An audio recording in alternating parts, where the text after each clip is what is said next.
बड़ी खबर यह है कि राम मंदिर चढ़ावा चोरी मामले में जांच लगातार आगे बढ़ रही है। 20 लोगों को अयोध्या छोड़ने की मनाही की गई है, ये सूत्र बता रहे हैं। इस जांच के दायरे को आगे बढ़ाते हुए जांच एजेंसी ने 20 लोगों को अयोध्या छोड़ने से मना किया है। 50 से ज्यादा लोगों को पूछताछ का नोटिस दिया गया है, ये सूत्र बता रहे हैं। कॉल डिटेल और बैंक रिकॉर्ड खंगाल रही है पुलिस। एसआईटी की टीम एक तरफ इस मामले में जांच कर रही है, पुलिस भी इस मामले को आगे बढ़ा रही है।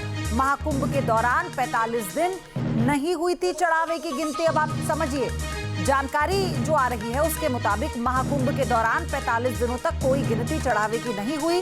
अतिरिक्त कर्मचारियों की नियुक्ति की भी जांच दायरे में है। दान पात्रों की चाबियों के रखरखाव की भी जांच हो रही है। पूरे नेटवर्क की कड़ियां जोड़ने में जांच एजेंसियां जुटी हुई हैं। राम मंदिर चढ़ावा चोरी की जांच तेज हो गई। यही वजह है कि अब 20 लोगों के अयोध्या छोड़ने पर रोक लगा दी गई। साथ ही 50 लोगों को पूछताछ के लिए नोटिस दिया गया है और साथ ही अब प्रयागराज महाकुंभ के दौरान राम मंदिर में चढ़ावे की जांच होगी। यानी जांच एजेंसियां मामले की हर कड़ी को जोड़ने की कोशिश में जुटी हैं। जानकारी यह है कि महाकुंभ के दौरान 45 दिनों तक चढ़ावे का कोई खाका था ही नहीं, कोई निगरानी थी ही नहीं, किसी भी तरह का कोई रिकॉर्ड मेंटेन नहीं किया गया। अब यह भी खबर है कि चढ़ावा जो आया उस वक्त भी गिनती में कुछ वो लोग शामिल थे जिन पर आरोप लगाए गए हैं। तो अब इसीलिए इस पूरे मामले की जांच को विस्तार देते हुए इन कड़ियों को जोड़ने को लेकर जांच एजेंसियां बेहद सतर्क हैं। 50 लोगों से और पूछताछ हो सकती है। 20 लोगों के अयोध्या छोड़ने पर रोक लगा दी गई है। और सबसे बड़ी बात, जो महाकुंभ के दौरान दान चढ़ावा आया था उसकी अब जांच होगी। 50 लोगों को पूछताछ का नोटिस दे दिया गया है। तो खबर यह है कि राम मंदिर निर्माण समिति के अध्यक्ष नृपेंद्र मिश्रा का बयान आया। उन्होंने कहा कि चढ़ावा चोरी प्रकरण एक कलंक है, ऐसी घटना से खुद को छोटा महसूस कर रहा हूं। नृपेंद्र मिश्रा ने कहा कि व्यवस्था में सुधार होगा। सीईओ की नियुक्ति के लिए हाई लेवल कमेटी बनी है। सीईओ की नियुक्ति पर ट्रस्ट अंतिम निर्णय लेगा। नृपेंद्र मिश्रा ने इस बात साफ कही। उन्होंने कहा कि सीईओ की नियुक्ति के बाद ही सब कुछ दोबारा से संचालित होगा, लेकिन इसमें पूरी तरह से पारदर्शिता बढ़ती जाएगी। यह अपने में एक तरीके का कलंक है। एक तरीके से राम मंदिर में यह घटना घट गई, इसका हम सभी को एक खेद ही नहीं, एक तरीके से हम सभी उससे छोटापन महसूस कर रहे हैं। तो यह व्यवस्था का एक प्रश्न है। व्यवस्था में सुधार होगा, मुझे पूरा विश्वास है, और इस प्रकार की घटनाएं दोहराई नहीं जाएंगी। नहीं, मेरा कोई भी इसमें किसी प्रकार की संस्कृति का प्रश्न ही नहीं है। ये तो एक उच्चतम स्तर की समिति बनाई गई है। उसमें आपको मालूम है न्यायाधीश उसके अध्यक्ष हैं संभवतः। वह अपना निर्णय संस्कृति सीधे ट्रस्ट को देगी और ट्रस्ट विचार करेगा। तो राम मंदिर चढ़ावा चोरी मामले की जांच में बड़ा खुलासा हुआ। सूत्रों के मुताबिक आरोपी कैश की हेराफेरी के लिए पूरी प्लानिंग के साथ काम कर रहे थे। वो काउंटिंग से पहले ही बड़ी संख्या में नोटों को गायब कर दिया करते थे। फिर इस रकम को शेयर मार्केट में इन्वेस्ट कर मुनाफा कमाया जाता था। कुछ आरोपी चुराई गई रकम को कर्ज के तौर पर बांटकर ब्याज भी कमा रहे थे। दरअसल मंदिर में नोटों की वास्तविक गिनती तो मशीनों के जरिए की जाती थी। गिरफ्तार किए गए आरोपियों का मुख्य काम दान पेटियों से निकले नोटों को सलीके से व्यवस्थित करके एक साथ लगाना था, ताकि उन्हें जब मशीन में डाला जाए तो गिनती में दिक्कत न आए। चढ़ावे में मिले नोटों को व्यवस्थित करने के बाद स्टेट बैंक ऑफ इंडिया के कर्मचारी उन नोटों को काउंटिंग मशीन में डालते थे। इसके बाद 10, 20, 50, 100, 200 और 500 रुपए के नोटों को अलग अलग करके उनकी गड्डियां बनाई जाती थी। सूत्रों के मुताबिक जब आरोपी नोटों को उनके मूल्य वर्ग के अनुसार बांट रहे होते, ठीक उसी वक्त वो लोगों की नजरें बचाकर बड़ी रकम गायब कर देते। यानी मशीन तक पहुंचने से पहले ही नोट उनकी जेब तक पहुंच जाते थे, जिसके बाद काउंटिंग रूम से बाहर इस रैकेट के ठिकानों तक पहुंचा दिया जाता। इस खेल में 8 आरोपियों की भूमिका निश्चित थी। सूत्रों के मुताबिक चढ़ावा चोरी गैंग इस काली कमाई को दिन दूना रात चौगुना बढ़ाना चाहता था, इसलिए वो चोरी के पैसों को कई गुना बढ़ाने के तरीके खोजा करता था। जांच में चौंकाने वाले तथ्य सामने आए हैं और आरोपी अनुकल्प मिश्रा, अविनाश शुक्ला और करुणेश पांडे रामलला के चढ़ावे से चुराई गई रकम को शेयर मार्केट में इन्वेस्ट कर रहे थे। इतना ही नहीं, इस पैसे को उन्होंने बाजार में अन्य लोगों को मोटे ब्याज दरों पर देकर सूदखोरी के धंधे में भी लगा रखा था। मामले की गंभीरता को देखते हुए पुलिस ने तत्काल कार्रवाई की है और इन तीनों मुख्य आरोपियों के करीब 30 परिचितों और करीबियों को बैंक खातों को पूरी तरह फ्रीज करवा दिया है।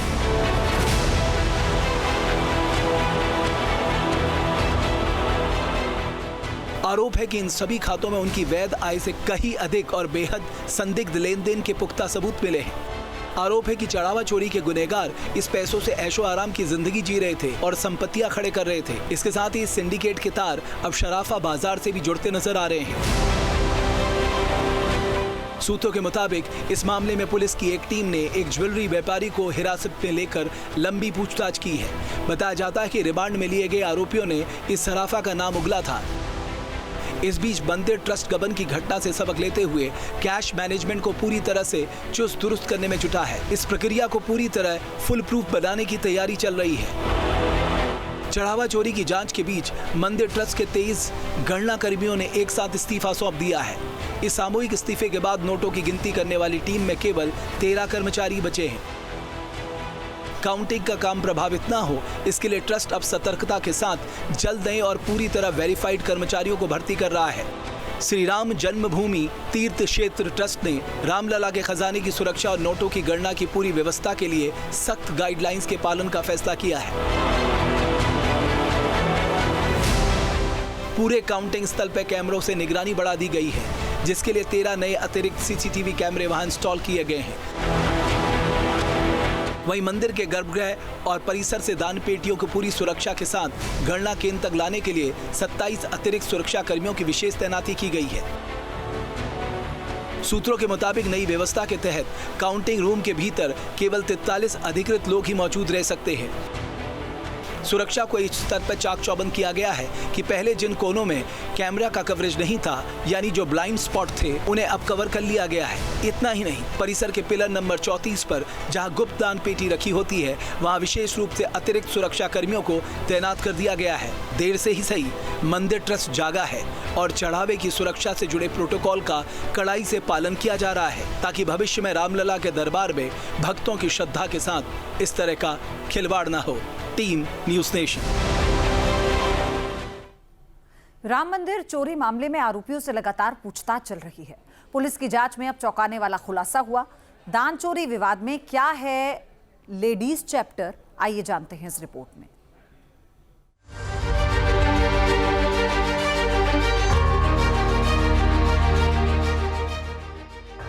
अयोध्या के पावन और भव्य मंदिर के चढ़ावे में गबन की तहकीकात में एक के बाद एक नए खुलासे हो रहे हैं। इस केस की जांच ऐसे मोड़ पर पहुंच चुकी है जिसे चढ़ावा घोटाले का लेडीज चैप्टर कह सकते हैं। आरोप है कि चढ़ावा घोटाले का कोई किरदार पत्नी के नाम से जमीन खरीदकर उस पर आलीशान मकान बनवा रहा था, तो कोई दान के गबन की राशि से अपनी गर्लफ्रेंड पर तोहफों की बारिश कर रहा था। सबसे पहले बात करते हैं चढ़ावा चोरी के आरोपी लवकुश मिश्रा की। लवकुश मिश्रा की पत्नी सुप्रिया को पुलिस ने हिरासत में ले लिया है। लवकुश मिश्रा ने अपनी पत्नी के नाम पर अयोध्या के सोहावल में जमीन खरीदी थी, जिस पर 2 मंजिला मकान बनवाया जा रहा था। राम मंदिर के दान पात्र का पैसा और चढ़ावा गिनने वाली टीम में काम करने के दौरान लवकुश मिश्रा की मासिक सैलरी 15,000 से 18,000 के बीच थी, लेकिन उसने अपनी पत्नी सुप्रिया मिश्रा के नाम करीब 1,000 स्क्वायर फीट का एक प्लॉट खरीदा था। दस्तावेजों में इस जमीन की घोषित कीमत 8 लाख दिखाई गई थी, जबकि बाजार में इसकी मौजूदा कीमत 25 लाख के आसपास आंकी गई है, जबकि उसके निर्माणाधीन मकान की अनुमानित लागत करीब 25 लाख रुपए बताई जाती है।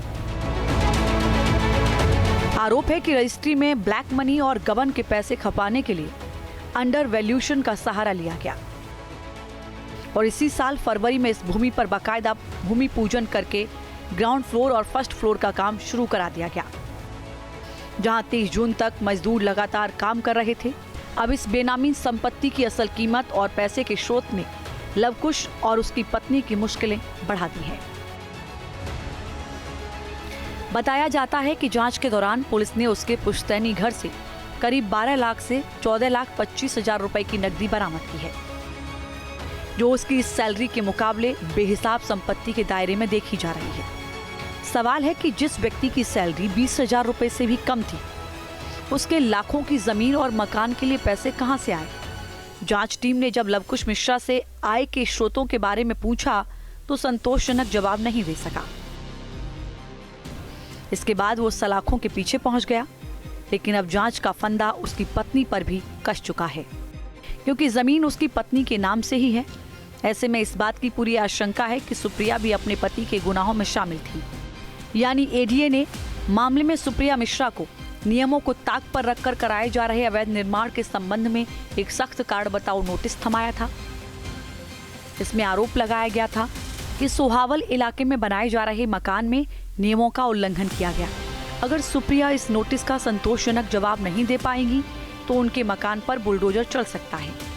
लेडीज कनेक्शन के इस सिलसिले में दूसरा अध्याय जुड़ा है गिरफ्तार आरोपी अविनाश शुक्ला से। अविनाश शुक्ला को इस केस के मुख्य आरोपियों में से एक माना जा रहा है। बताया जाता है कि वो चढ़ावे की हेराफेरी में अहम रोल निभाता था। उसके पास से पुलिस ने एक कार भी बरामद की है। आरोप है कि उसने ये कार गबन के पैसों से खरीदी। अब अविनाश की कहानी में एक प्रेमिका का एंगल भी जुड़ गया है। आरोप है कि प्रभु श्री राम के चरणों में अर्पित किए जाने वाले चढ़ावे की चोरी की गई। पवित्र राशि का एक बड़ा हिस्सा अविनाश शुक्ला अपनी एक महिला मित्र यानी गर्लफ्रेंड पर पानी की तरह बहा रहा था। आरोप है कि अपनी प्रेमिका पर इंप्रेशन जमाने के लिए अविनाश ने लाखों रुपए कैश और महंगे फोन गिफ्ट में दिए थे।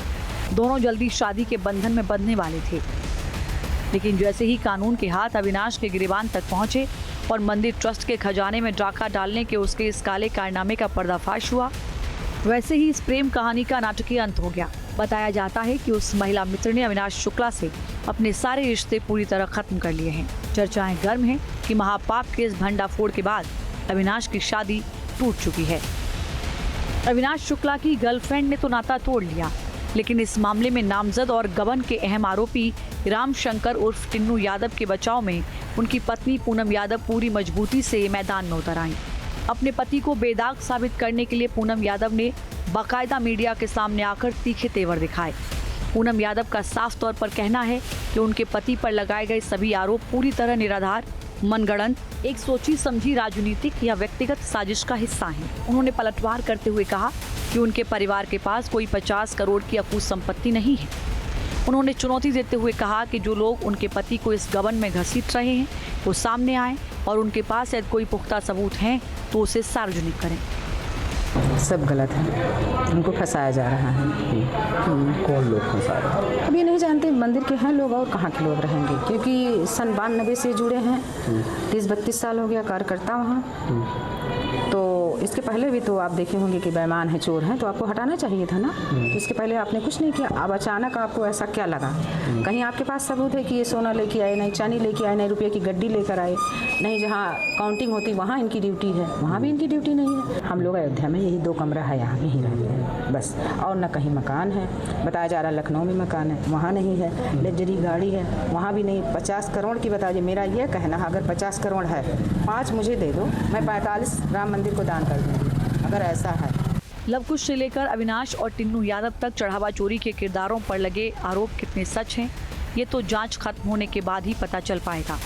लेकिन इस गबन में लेडीज कनेक्शन से एक बात साफ है कि ये पूरा नेटवर्क किस तरह काम कर रहा था। कहीं आरोपियों की पत्नी तो कहीं प्रेमिका का नाम सामने आना इस बात का सबूत है कि रामलला के दरबार से चुराए गए पैसों को किस तरह और कहां बहाया जा रहा था। अब जांच टीम एक एक कड़ी को जोड़ते हुए हर उस शख्स तक पहुंच रही है जिसके पास चढ़ावा चोरी का एक भी रुपया पहुंचा। Team news nation. और बड़ी खबर यह है कि चढ़ावा चोरी मामले में लगातार हो रही सियासत। एसपी विधायक रविदास मेहरोत्रा का बड़ा बयान आया है। सुप्रीम कोर्ट या हाई कोर्ट के न्यायाधीश से क्यों नहीं हो रही है जांच। मंत्री सुरेश खन्ना ने कहा कि योगी सरकार में जीरो टॉलरेंस नीति है, जो भी दोषी होगा उसे सजा जरूर मिलेगी। राम मंदिर में जो चोरी हुई उस पे सुप्रीम कोर्ट या हाई कोर्ट के न्यायाधीश से जांच क्यों नहीं करा रहे हैं।